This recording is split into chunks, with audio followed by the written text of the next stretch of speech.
जय हिंद दोस्तों, स्वागत है आप सभी का अपने YouTube channel maths with R K sir. देखिए बच्चों, आर.एस. अग्रवाल का सॉल्यूशन हम पढ़ रहे हैं। आपको पता है, नहीं हो पता तो पता चल जाएगा। आर.एस. अग्रवाल का सॉल्यूशन जिसमें कि हमने चैप्टर फर्स्ट पूरा कर लिया है। उसमें 2 प्रश्नमाला होती है। प्रश्नमाला फर्स्ट 11 पार्ट में पूरी हो चुकी है। आपने नहीं देखी हो तो जाइए इस वीडियो के डिस्क्रिप्शन में, पहले उनकी पूरी वीडियो को देखिए। चलिए आज करते हैं प्रश्नमाला बी। दोनों में अंतर कितना है कि पहला जो भाग होता है उसमें ऑप्शन दे रखे होते हैं प्रश्नों के बाद में, और दूसरे भाग में ऑप्शन नहीं दे रखे होते हैं। इसमें जो क्वेश्चन होते हैं उनकी लेंथ अच्छी होती है और अच्छे क्वेश्चन होते हैं, स्टैंडर्ड थोड़ा सा बढ़िया होता है। ठीक है, तो करते हैं आज। देखिए पहला प्रश्न, अगर आप चैनल पर पहली बार हैं तो सब्सक्राइब कीजिए, वीडियो को लाइक देखने के बाद कर देना, कमेंट जरूर किया करो बच्चों। अगर वीडियो आप पूरी देखते हो तो, नहीं देखते हो तो भी कर दिया करो। देखिए क्वेश्चन नंबर फर्स्ट आपसे कहता है कि किसी संख्या को 4 से भाग देने पर भागफल तथा शेषफल का योग 8 है। कोई एक संख्या है जिसमें हम 4 का भाग दे रहे हैं, यानी कि मैं कह सकता हूं भाजक कितना है बच्चों, 4।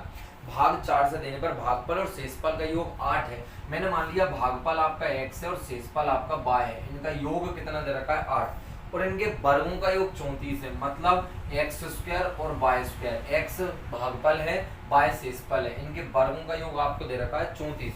संख्या ज्ञात कीजिए। तो बेटा आपको संख्या तुरंत पता चल जाएगी अगर आप एक्स और वाई का मान पता चला लो। क्यों?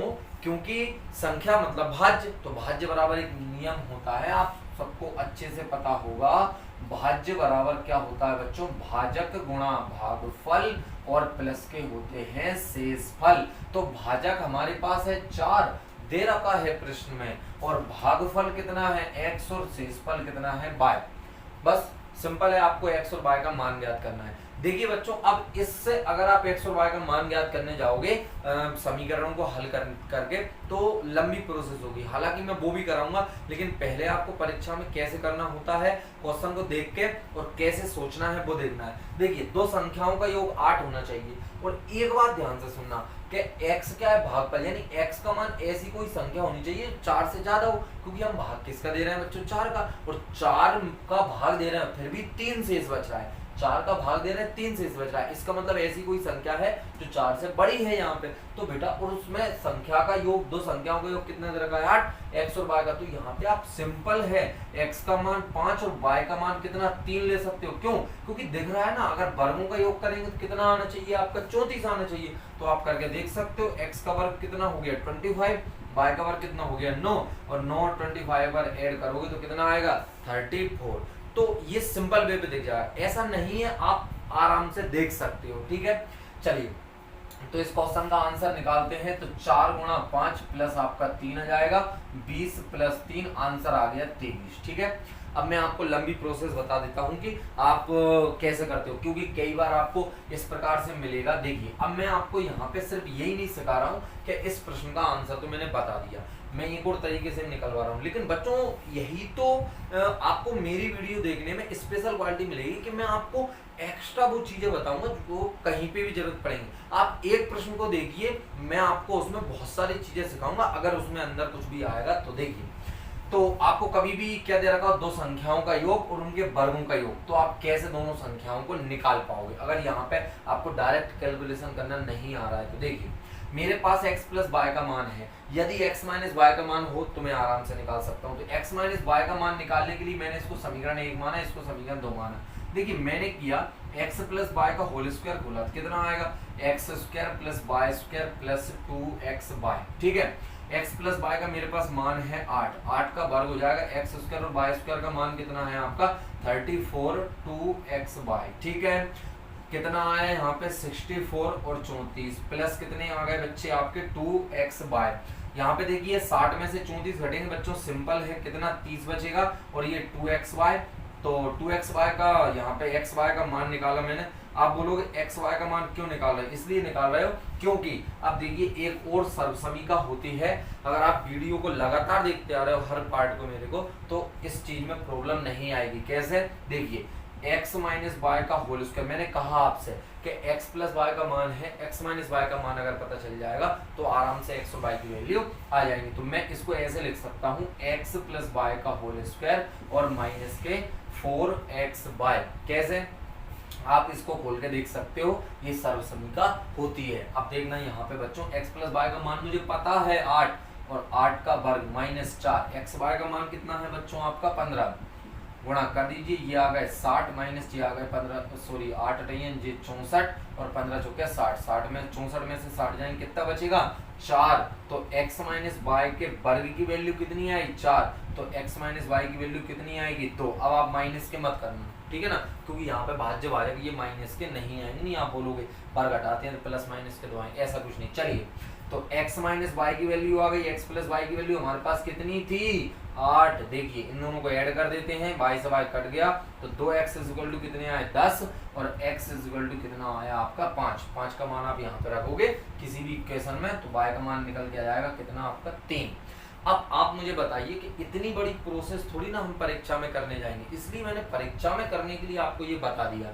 हालांकि मैंने आपको पूरा बताया है, इसको करने में भी आपको ज्यादा टाइम नहीं लगेगा। अगर आप ऐसे किसी एग्जाम में हो, यहाँ पे मैथ आ रहा है लेकिन टाइम आपको अच्छा खासा मिल रहा है, तो इस सवाल को आप कर सकते हो। ठीक है, अगला क्वेश्चन करते हैं बच्चों। देखिए क्वेश्चन नंबर 2 कहता है आपसे कि 3 अंकों से बनी संख्या के अंकों का योग 6 है, यानी 3 अंकों से संख्या बनी है। सबसे पहले मैं आपको बता देता हूँ, कोई सी भी संख्या अगर 3 अंकों से बनी है तो उसको हम स्टैंडर्ड फॉर्म में कैसे लिख सकते हैं। तो स्टैंडर्ड फॉर्म में बच्चों हम उसको लिख सकते हैं 100x यानी इकाई का अंक मान लिया मैंने, फिर 10y बाय दहाई का अंक है प्लस z, इसी प्रकार से होता है बेटा। ठीक है, आप लिख के देख सकते हो, कोई सी संख्या मैंने मान लो 546, 4 5 है, इस प्रकार से। तो इसको मैं ऐसे लिख सकता हूँ 500 प्लस 40 प्लस 6, इसीलिए मैंने संख्या को क्या माना है। अगर आपको कभी भी 2 अंकों की संख्या माननी हो तो आप मानोगे 10y प्लस x, या y क्या है दहाई का अंक, x क्या है इकाई का अंक। चलिए आगे पढ़ते हैं। सवाल को इतनी नॉलेज आपको होनी चाहिए, नहीं है तो भी आप सीख गए होंगे। कह रहा है अंक पलटने से प्राप्त संख्या मूल संख्या से 198 अधिक है। पहले कोई सी भी संख्या थी, जैसे मान के चलो कोई सी, अभी आज जो संख्या लिखी थी वही मान ली 546। अंक पलटने पर मतलब इसको यहाँ पे और इसको यहाँ पे कर दिया तो कितने हो गए 645 हो जाएंगे। 546 का 645। अब इनका जो डिफरेंट है यानी 645 में से 546 को घटाऊं वो कितना दे रखा है आपको 198। ठीक है, यदि मध्य अंक शेष दोनों अंकों के औसत के बराबर हो, यानी जो बीच में अंक लिखा है वो शेष इकाई और जो सैकड़े के स्थान पर जो अंक है उसके औसत के बराबर, यानी इन दोनों को योग, इन दोनों के योग में 2 का भाग दूं तो ये आना चाहिए बीच की संख्या। तो मूल संख्या ज्ञात कीजिए। देखिए अब इसमें ऑप्शन है नहीं है। सबसे पहली बात तो बेटा अगर परीक्षा में ये सवाल आएगा और परीक्षा में तो ऑप्शन मिलेंगे आपको, ऐसा कौन सा एग्जाम देने जा रहे हैं जिसमें आप मैथ हल करोगे ऑप्शन नहीं मिलेंगे। ठीक है, बगैर ऑप्शन के भी कराएंगे। अगर ऑप्शन है आपकी परीक्षा में तो आप आंखें बंद करके इसका आंसर निकाल सकते हो। कैसे, देखिए ऑप्शन में कोई सी भी ऐसी संख्या दे रखी होगी इसमें अंकों का योग 6 कर लेना। सबसे पहली बात, ज्यादा संख्याएं होती नहीं जिनके अंकों का योग 6। इसके बाद अंक जो इकाई का अंक है उसको सैकड़े के स्थान पर ले जाके और आप घटा के देख लेना, आपको अंतर अगर 198 मिल गया तो। इसके बाद तीसरा कि पहले और तीसरे अंक को जोड़ के 2 का भाग दोगे तो कितना आना चाहिए, बीच वाला अंक आना चाहिए। तो इस कंडीशन में आप कर सकते हो। देखिए सबसे पहले मैं इसको लॉन्ग फॉर्म में कराने से पहले आप देखिए इसकी शॉर्ट फॉर्म कि बेटा अंकों का योग आपको 6 दे रखा है, तो 3 अंकों की संख्या और अंकों का योग 6 है, तो बेटा 6 अंकों का योग यानी आपको 3 संख्याएं लेनी है। तो आप क्या ले सकते हो,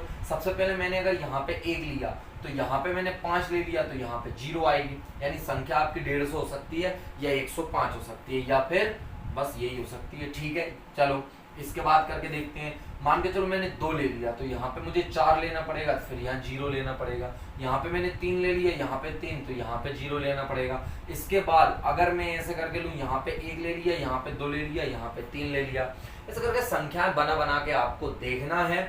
अब आप समझना कि अंकों का योग 6 है, बीच वाली संख्या दोनों का क्या है औसत है, तो सिंपल आपको दिख रहा होगा कि संख्या अगर मैं 123 लूं, संख्या तो और भी हो सकती है, चलिए करके देखते हैं पहले। अगर मैं संख्या 123 लूं और बेटा इसके अंकों को मैं पलटूं, यानी सैकड़े का अंक कहां पे लेके आऊं मैं, इकाई का अंक सैकड़े के स्थान पर, तो कितना हो जाएगी संख्या आपकी 321। अब 321 में से आप 123 को माइनस कीजिए, जो पहले संख्या थी, कह रहा है ना अंकों को पलटने पर प्राप्त संख्या पहले संख्या की कितनी है, 198 अधिक है। तो करके देखते हैं, 11 में से 3 जाएंगे 8 बचेंगे, 2 में से देखिए यहाँ पे 9 बचते हैं, और ये बिल्कुल सही है। यानी पहली कंडीशन अंकों का योग 6 लग चुकी है, पलटने पर 198 लग चुकी है। अब आपको सिर्फ ये देखना है कि पहले और तीसरे को जोड़ के 2 का भाग देके 2 आता है क्या, तो बिल्कुल सही है। 3 + 1/2 कितना आएगा आपका, 2 आएगा। यानी इसका आंसर तो ऑप्शन में देख के डायरेक्ट ही पता चल जाएगा कितना है, 123 है। चलिए लॉन्ग फॉर्म में करते हैं बेटा सवाल को, ये तो शॉर्ट फॉर्म में मैंने बता दिया, मैं 2 तरीके से सवाल को बता रहा हूँ आपको, ठीक है। चलिए तो सबसे पहली संख्या कौन सी है बच्चे, तो सबसे पहले संख्या है 100x 10y + z। तीसरी बात कह रहा है कि x + y + z आपको कितना दे रखा है बेटा, 6। 3 अंकों की संख्या है, तीनों अंकों का योग आपको 6 दे रखा है। अब कह रहा है अंक को पलटने पर प्राप्त संख्या, तो बेटा अंकों को अगर मैं पलटूंगा तो क्या आ जाएगा, z कहाँ पे आ जाएगा, यहाँ पे, y सेम जगह पे रहेगा, 100 पहुंच जाएगा। तो ये आ गए आपके 100z, अंकों को पलटने पर प्राप्त संख्या 100z + 10y, और ये प्लस का x हो जाएगा। यानी नई संख्या क्या है, ये है, और पुरानी संख्या कितनी थी बेटा आपकी, 100x 10y और आपकी +z। अब वो कह रहा है अंकों को पलटने पर प्राप्त संख्या मूल संख्या से 198 अधिक है। यानी मैं अगर इसमें से इसको माइनस करूं तो ये भी माइनस हो जाएगा और ये भी माइनस हो जाएगा, और इन दोनों का जो अंतर है वो कितना आ रहा है आपका, 198। बस सिंपल है। देखिए 100z में से 10z जाएंगे तो कितने बचेंगे बेटा आप, 100z में से 1z जाएगा तो कितने बचेंगे आपके, 99z। 10y में से 10y जो आपके कट चुके हैं, ठीक है। और x में से 100x जाएंगे तो माइनस के 99x, और सामने कितना लिख रहा है आपका, 198। तो देख सकते हो यहाँ पे बच्चे 99 कॉमन आ रहा है, अंदर करोगे z - x 198, 99 का भाग दोगे बच्चे तो कितनी बार जाएगा, 99 दूनी 198। देखिए एक समीकरण हमें यहाँ से मिला और एक समीकरण हमें यहाँ से मिला, दोनों समीकरण हैं आपके पास, आराम से आंसर आ जाएगा। कैसे, देखिए ये z - x है, इसको आप यहाँ पे रख सकते हो या x का मान उठा के रख सकते हो, आंसर सिंपल वे पे आ जाएगा। देखिए एक आध कंडीशन और दे रखी है क्या, तो मूल शेष दोनों अंकों के, हाँ यदि मध्य अंक शेष दोनों अंकों के औसत के बराबर है। एक चीज और दे रखी थी, मध्य अंक हमने क्या माना है, बाय शेष दोनों अंकों के औसत के बराबर है, मतलब x + z और बटे में 2। तो एक इक्वेशन और है हमारे पास, 2y बराबर कितना, x + z। तो बेटा x + z का मान कितना है, 2y, और x या z - x का मान कितना है आपका, 2 है, ठीक है। इन तीनों इक्वेशन से आप आराम से कंडीशन कर सकते हो। कैसे, देखिए x + z की जगह मैंने कितना रख दिया, 2y। देखिए x + z की जगह कितना रख दिया, 2y। समीकरण 1 में रख रहा हूँ, ये समीकरण 3 से उठा के मान यहाँ पे, तो कितना आ जाएगा, x + z की जगह पे 2y और प्लस में कितना लिख रहा है आपका y = कितना है बच्चों आपका 6। तो यहाँ पे 3y का मान कितना आ गया, 6। तो y का मान कितना आ गया, y का मान आ गया आपका 3 दूनी 6, y का मान 2 आ गया, उठा के रख सकते हो। देखिए y का मान उठा के यहाँ पे रखा तो कितना आ गया, x + z की वैल्यू आपकी मिल गई 2 दूनी 4, x + z की वैल्यू 4 है और z - x की वैल्यू कितनी है, 2 है। जोड़ दीजिए, x कट जाएगा, z और z, 2z हो चुके हैं, 4 और 2 6, z की वैल्यू कितनी आ गई आपकी, 3। भाई y की वैल्यू आ गई, z की वैल्यू आ गई, कहीं पे भी रख दीजिए x, और इसमें कहीं पे भी रख दीजिए। z की वैल्यू अगर 3 है तो x की वैल्यू कितनी निकल के आ जाएगी, x की वैल्यू यहीं से देख लीजिए, z की वैल्यू 3 है तो ये कट जाएगा, तो मान कितना आ जाएगा, 1। चलिए तो आंसर आपके पास कितना आ गया, आंसर ये संख्या है। तो देखिए मैं रखूंगा 100 में 1 का गुणा करूंगा तो कितने आ गए आपके 100, प्लस y का गुणा 2 में करूंगा तो यहाँ पे कितने आ गए आपके 20, और z आपका कितना है 3, तो आंसर आ गया 123। अब आप मुझे बताइए, धीरे धीरे देख लेना वीडियो को, काफी लंबा सवाल हो चुका है, करना पड़ता है बेटा ऐसे ही है ना, और अगर मैं इसको और धीरे धीरे समझाता तो और ज्यादा टाइम लग जाता। तो मेरी बात सुनिए, अब आपको इतना लंबा ये दुनिया भर का काम करना है या मैंने आपको बताया था वो करना है, ठीक है। परीक्षा में आपको वो उस तरीके से करना है, लेकिन अब आप बोलोगे सर इसको क्यों सिखा रहे हो, इसको सीखने के बाद ही वो चीज समझ में आती है। ठीक है, और ये काम भी आएगा आगे। चलिए बच्चों करते हैं क्वेश्चन नंबर 3। कह रहा है एक परीक्षा में उत्तीर्ण होने वाले छात्रों की संख्या अनुत्तीर्ण होने वाले छात्रों की संख्या 54 है। तो मान लिया मैंने कि पास और फेल वाले दे रखे हैं, जितने फेल होते हैं उससे 4 गुना पास होते हैं, पास वैसे भी ज्यादा बच्चे होते हैं। मैंने मान लिए x फेल हुए तो पास कितने होंगे 4x, तो कुल बच्चे कितने होंगे, तो बेटा 4x बच्चे पास हुए, x बच्चे फेल हुए, तो टोटल तो बच्चे कितने हुए 5x, ऐसा मैंने मान लिया। कह रहा है कि यदि कुल परीक्षार्थी 35 कम होते, यानी हमारे हिसाब से हैं कितने 5x, होते कितने, वो कह रहा है 35 कम होना चाहिए था, यानी कितने होते 5x - 35 कम होते, और 9 अधिक फेल हुए होते, 9 अधिक अनुत्तीर्ण, तो पहले अनुत्तीर्ण कितने हुए थे x, तो 9 अधिक होते तो कितने आ जाते आपके x + 9 फेल हुए होते। अब जब x + 9 फेल हुए हैं और कुल कितने हैं 5x - 35, तो पास कितने हुए होंगे, तो बेटा ये टोटल बच्चे हैं, ये फेल हुए हैं, तो पास का रेशो पास कैसे निकालोगे 5x - 35 में से ये फेल हुए हैं ये निकाल लो, 5x में से x जाएंगे 4x, और 35 और 9 कितने हो जाएंगे आपके 5 और 3 यानी 43।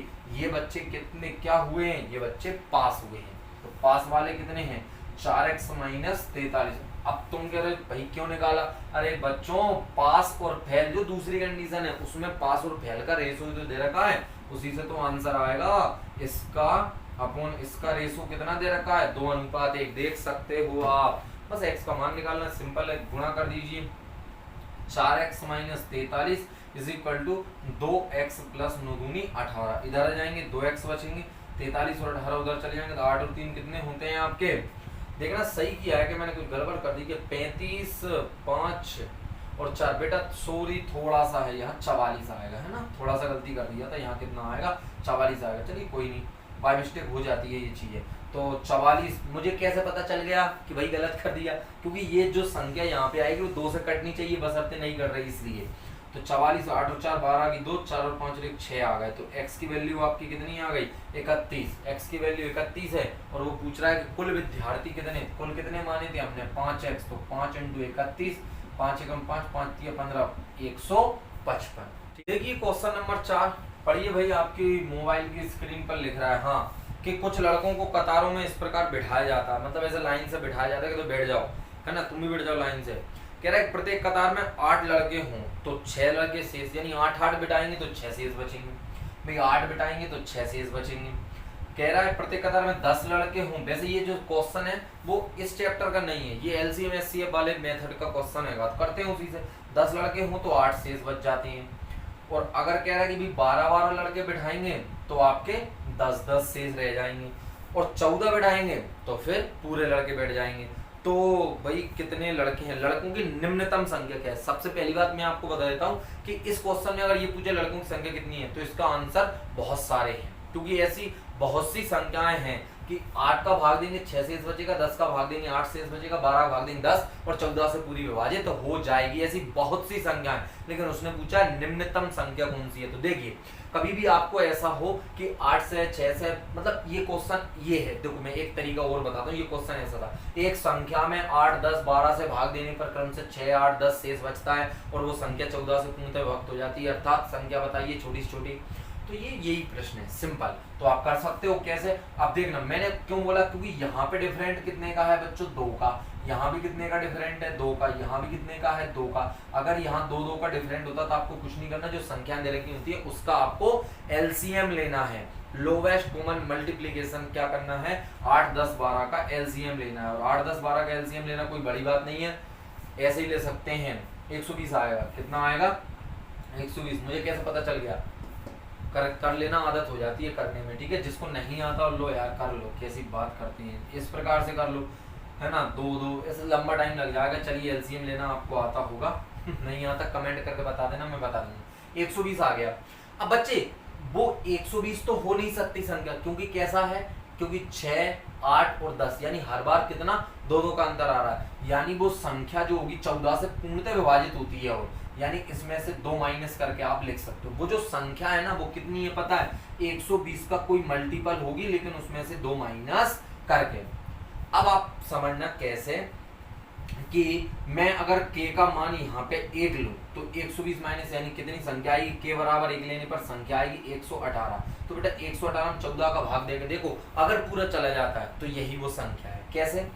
14 का भाग देके देखते हैं, 14 के पहाड़े में 118 आता ही नहीं, ठीक है। 14 7 98, 14 8 112 नहीं आता है, ठीक है। चलिए इसके बाद अगर अपन बात करें बेटा, अब आपको k का मान यहाँ पे कितना लेना है, 2 लेना है। k का मान 2 लोगे तो 120 दूनी 240 में 2 जाएंगे, कितने बचेंगे 238। इसमें 14 का भाग देके देखिए जा रहा है तो 14 एकम आपके 14 बचते हैं और 9 शेष बचे 14 7 98, बिल्कुल 17 बार पूरे चल गए, यानी उसका आंसर कितना है 238। 238 वह संख्या है, ठीक है। अगर इसमें भी नहीं जाता, इसमें भी नहीं जाता तो क्या होता, हम 14 का एक और अगला मतलब यहाँ पे k का मान 3 रख के अगला मल्टीपल लेते, k का मान अगला रख के अगला मल्टीपल लेते, ठीक है। चलिए क्योंकि प्रश्न ऐसा भी बोल सकता था कि 14 की जगह किसी अन्य संख्या से, ठीक है, तो उस अन्य संख्या का भाग देके देखते। क्रमांक 5 कहता है कि एक परीक्षा में प्रत्येक ठीक उत्तर के लिए 2 अंक मिलते हैं, यानी आप अगर सही करोगे तो 2 नंबर मिलेंगे और गलत करोगे तो 1 नंबर आपका कम हो जाएगा, ठीक है। गलत नहीं करना है। एक परीक्षार्थी ने 100 प्रश्न पूरे ही हल कर दिए भैया, ठीक है, और उसके 80 नंबर ही आए, तो उसने कितने प्रश्नों का ठीक उत्तर दिया है, 2 नंबर मिलते हैं। तो मैंने मान लिए उसने सही किए वो कितने हैं x और गलत किए हैं वो कितने हैं y, ठीक है। परीक्षा में चिन्ह अगर बनाओगे तो ज्यादा फायदा रहेगा। देखिए x और y, अब वो कह रहा है कि सही करने पे 2 अंक मिलते हैं, तो अंक टोटल कितने हो गए बेटा आपके 2x। x प्रश्न है, एक प्रश्न के 2 नंबर मिलते हैं, तो अंक कितने हो गए 2x। और कटे कितने बाय, यानी बाय उसने गलत कर दिए, तो कितने नंबर कटे होंगे बाय। तो मैं जितने मिले और उसमें से मैंने जितने कटे वो कम कर दिए, तो उसके जितने नंबर ये क्या है जो आए होंगे वो नंबर, और आए कितने हैं 80 नंबर, ठीक है, ये नंबर हो गए। और टोटल को क्या कह रहा है कि भाई दोनों कुल अंक आपके परीक्षार्थी ने सारे 100 प्रश्न हल कर दिए। तो मैंने माना x प्रश्न उसने सही किए, y हल किए, तो आप कर सकते हो x प्लस y का मान कितना दे रखा है 100, क्योंकि 100 प्रश्न है ना।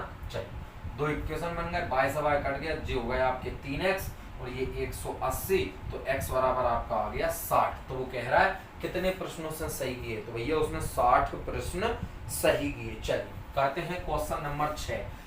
क्वेश्चन नंबर 6 कोई मतलब का प्रश्न नहीं है, नहीं मतलब का तो है लेकिन मैंने पहले करा दिया है, इस टाइप का आप देख सकते हो। देखिए यहाँ भी करा देता हूँ कि किसी संख्या को 713 से भाग देने पर, भैया मैं 713 से भाग देता हूँ तो 115 शेष बचता है, ठीक।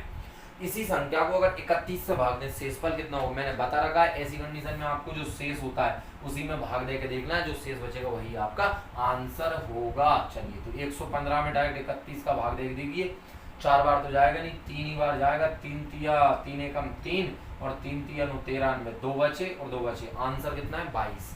चलिए करते हैं अब बेटा बात करें क्वेश्चन नंबर 7 और क्वेश्चन नंबर 8। ये दोनों प्रश्नों में मैंने आपको क्या है पहले ही करवा दिए, ये पार्ट देख लेना आप बेटा, कोई से पार्ट 4 में होंगे, देख लेना है ना। मैंने आपको ऊपर ही लिख रखा है थंबनेल में ही, x की घात n प्लस y की घात n और x की घात n माइनस y की घात n, ये वाला जो आपको वीडियो मिलेगी उसमें इन दोनों प्रश्नों को करा चुका हूँ। ज्यादा कोई बड़ी बात नहीं, मैं एक बार फिर बता देता हूँ कि कभी भी बेटा ऐसी कोई संख्या है x की घात n प्लस y की घात n, तो ये हमेशा अगर n का मान बच्चे आपका विषम है, n का मान क्या है विषम है, तो हमेशा ये संख्या x प्लस y से विभक्त होती है। और मैं आपको बताऊं कि अगर ये n का मान चाहे सम हो चाहे विषम हो, आपको आंखें बंद करके देखना है, चाहे सम हो चाहे विषम हो, अगर ये जो संख्या ये सदैव आपकी क्या कटेगी x माइनस y से विभक्त होगी, और अगर सम है अकेला तो ये x प्लस y से भी विभक्त होगी। मेरी वीडियो को बार बार रोक के पीछे कर करके फिर से देखना कि अगर सम और विषम कुछ भी है तो हमेशा ये x माइनस y से कटेगी, और अगर केवल सम संख्या है तो ये हमेशा x प्लस y से भी विभक्त होती है। इन दोनों बातों पे आपके डिपेंड है। क्वेश्चन नंबर 7 और 8 मैंने पहले करा रखे हैं। करते हैं क्वेश्चन नंबर 9। देखिए क्वेश्चन नंबर 9 पढ़िए बेटा, आपकी स्क्रीन पर लिख रहा होगा कि एक छात्र को किसी संख्या को 34 से गुणा करना था, उसने अपने त्रुटिवश 3 को 8 पढ़ लिया। ये देखो साहब गलतियां हो जाती हैं, उस संख्या को 84 से गुणा कर दिया, ठीक है। इसका उत्तर जो सही आना था उससे 5600 ज्यादा आ गया। देखना मान लो संख्या है x है, ठीक है, गुणा कितने से करना था भैया 34 से, कर कितने से दिया 84 से, तो कुछ नहीं आया गुणनफल कितना 84x, करना आना कितना चाहिए था 34x। अगर 84x में से 34x घटा रहे हैं तो वो कह तो रहा है कि 5600 ज्यादा आ रहे हैं, तो 5600 आ गए। ठीक है, आंसर है 84 में 34 जाएंगे तो कितने बचेंगे, 4 में 4 0, 8 में 3 50, x बराबर कितना है 5600, 0 से 0, x बराबर 5 से इसको काटे, 5 एकम 5, 5 एकम 5, 5 दूनी 10, 112। संख्या कितनी है 112। देख लेते हैं वह कौन सी संख्या थी। 9 का 112 बिल्कुल सही है। 10वां क्वेश्चन देखिए। 10वें क्वेश्चन में मैं आपको बता रहा हूँ बच्चों, हाँ चलिए वो अभी मैं बता रहा था ना वही आ गया कि 23 की घात 19 प्लस 19 की घात 19 तथा कह रहा है, एक और कह रहा है कि 23 की घात 23 प्लस 19 की घात 23। ठीक है, ये क्या बात, अच्छा 23 की घात 23 और 19 की भी घात कितनी है आपकी 23 है। यहाँ पे घात है 19 19 है, यहाँ पे घात है। वो कह रहा है इसका और इसका सार्व गुणनखंड बताओ, मतलब ऐसी कोई संख्या जिसमें इसमें भाग चला जाए इसमें भी। तो मैंने आपको बताया, अभी हाल बताया था कि यदि कभी भी x की घातें और y की घातें ऐसी कोई संख्या हो और n का मान विषम संख्या हो, तो यहाँ भी विषम है और यहाँ भी, दोनों जगह क्या है विषम है। 19 19 भी विषम, 23 23 भी विषम, n विषम है। तो ये भाई साहब हमेशा किससे x प्लस y से विभक्त होते हैं हमेशा। x प्लस y का मतलब 23 प्लस 19, तो कितने हो जाएंगे 23 19 9 3 12 2 2 और 1 3 और 1 4 यानी 42। तो 42 इन दोनों का उभयनिष्ठ गुणनखंड है। ठीक है, चलिए करते हैं प्रश्न क्रमांक 11। प्रश्न क्रमांक 11 पढ़िए। कह रहा है प्रश्न क्रमांक 11 बच्चों कि भाग के एक प्रश्न में भाजक जो है वो भागफल का 10 गुना है। भाई साहब भाजक जो है भागफल से 10 गुना है। ठीक है, भागफल से 10 गुना, शेषफल का 5 गुना है भाई साहब, यानी जो भाजक है वो शेषफल का 5 गुना है। ठीक है, शेषफल का 5 गुना। यदि शेषफल 46 है तो भाज्य ज्ञात कीजिए। हाँ भैया कर लेते हैं। देखिए शेषफल कितना है 46 है, तो गुणा कर लो ना 46 है, तो 5 अंक 30 की 0, 5 अंक 20 और 3 23, 230 आ गया। कौन आ गया 223, भाजक आ गया। भाई साहब भाजक आ गया तो आप भागफल निकाल लो। कैसे, 223 यहाँ रखो तो भागफल आपका कितना प्राप्त हुआ बच्चों, देखिए इनटू में कितने हैं 10, 10 से काटोगे जो आ गया आपका भागफल। अब जब आपके पास भागफल है, भाजक है, शेषफल है और वो पूछ रहा है भाज्य ज्ञात कीजिए, तो मुझे नहीं लगता कि आपको कोई दिक्कत होगी। भाज्य बराबर क्या होता है, भाजक गुणा भागफल और प्लस होता है बच्चे शेषफल। तो भाजक कितना हुआ 230 और भागफल कितना है 23 और शेषफल कितना है बच्चे आपका 46। तो ऐड कर लीजिए, कोई दिक्कत नहीं, गुणा करो। 0 तो 0, 23 की 69 गिनो, हासिल 6 आ गई। 23 दूनी 46, 46 और 6 होते हैं बच्चे 52 और जोड़ दीजिए 46 इसमें कितने जाएंगे 6 9 4 13 की 3 2 और 1 3 आपके 5, कितने हो गए 5336। कितने हो गए 5336। देख लेते हैं आंसर, बिल्कुल सही है 5336 11। ठीक है, चलिए बेटा आगे करते हैं 12वें प्रश्न से। अगली वीडियो में ये प्रश्न भी जो आपका प्रश्नमाला बी है वो भी खत्म हो जाएगी। ठीक है, अगर आपने यहाँ तक वीडियो देखी है तो बहुत बहुत धन्यवाद आपका। ठीक है, आपको बहुत ज़्यादा फायदा मिलेगा बेटा मेरी वीडियो देखने से, देख लेना है ना। यह भी पता नहीं चलेगा एग्जाम वगैरह आएंगे अगर आप लगन से देख रहे हो तो उनमें ऐसे प्रश्न आते हैं। और ये एक ऐसा टॉपिक है बेटा नंबर सिस्टम, इसमें से क्वेश्चन आता है एक प्रश्न। ठीक है, चलिए वीडियो को अब लाइक कर दीजिए अच्छा लगा हो तो। ठीक है, चैनल को सब्सक्राइब करना, अपने दोस्तों के साथ वीडियो को शेयर करना। ठीक है बेटा, जय हिंद। अपना और अपने घर वालों का ख्याल रखना।